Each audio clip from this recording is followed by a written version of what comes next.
Bonjour, bonjour, bonjour. Dans très longtemps, je pensais que avoir ces règles et avoir des douleurs, c'était tout à fait normal. Jusqu'à ce que j'apprenne que j'avais de l'endométriose. Ouais. Bienvenue dans l'épisode 1, Mon corps, ma bataille.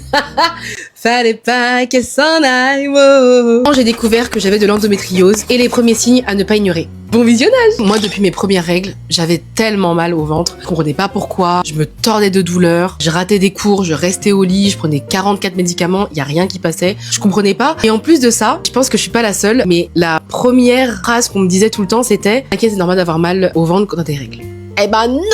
Pas mal comme ça, non, je suis désolée. Dans plusieurs années, je me suis dit, c'est moi qui exagère, tant pis, c'est pas grave, je vais endurer un MDR. Je ne savais pas encore. Plus je grandissais, plus je vieillissais du coup. Douleur, en fait, ça arrivait pendant les règles, mais aussi en dehors des règles. Je sais pas si t'as déjà eu mal au sein, des crampes dans le ventre, dans le dos, alors que t'es pas censé avoir tes règles tout de suite. J'avais les règles super déréglées, 3 jours par-ci, 1 semaine par-là. Elles ne venaient même pas du tout. C'est pas, en fait, tu ne comprends pas ton cycle. Vers mes 25 ans, je me suis dit, tiens, ça serait peut-être bien d'aller voir un médecin ou un gynéco, savoir en fait ce qui se passait et si c'était normal que j'ai aussi mal. J'avais entendu parler de ce mot qu'on appelle endométriose. Première fois que je vais chez le médecin, je fais un IRM pelvien. Je vais le voir la première fois et le mec me dit « Ah, ça y est, vous venez aussi pour l'endométriose, maintenant c'est le mot à la mode. » Je l'ai regardé, j'étais en mode, mais il est sérieux ce mec? Bref, passons. Ma gynéco aujourd'hui a regardé donc mon IRM, m'a fait un toucher pelvien. Je peux vous dire qu'elle a ciblé pile poil où j'avais mal.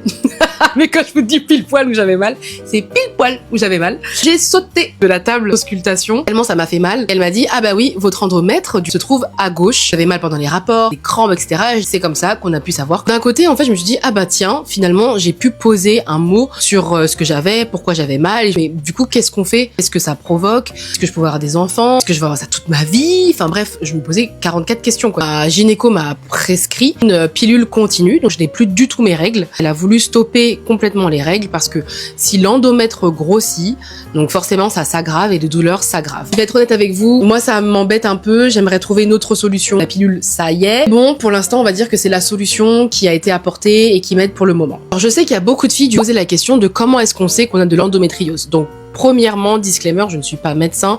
S'il vous plaît, allez voir votre médecin traitant, expliquez les inconforts que vous avez. Les symptômes que j'avais, en tout cas, c'était des douleurs extrêmes, en pleurer, prendre des médicaments à gogo pour que ça calme, et en fait, ça passait pas du tout. Des crampes dans le bas du dos, des crampes dans l'utérus, fatigue extrême. Non, je finissais en pleurs, genre vraiment, c'était horrible comme douleur. Voici comment j'ai su que j'avais de l'endométriose. Dans le prochain épisode, je vais vous raconter comment est-ce que ça m'a impacté au niveau de mon poids, de mes hormones, pourquoi est-ce que les régimes ça ne marchait pas. J'ai plein de choses à vous dire. J'espère que vous avez aimé celui-ci. Si vous avez des questions, n'hésitez pas à me le mettre en commentaire et on se rattrape dans un prochain épisode.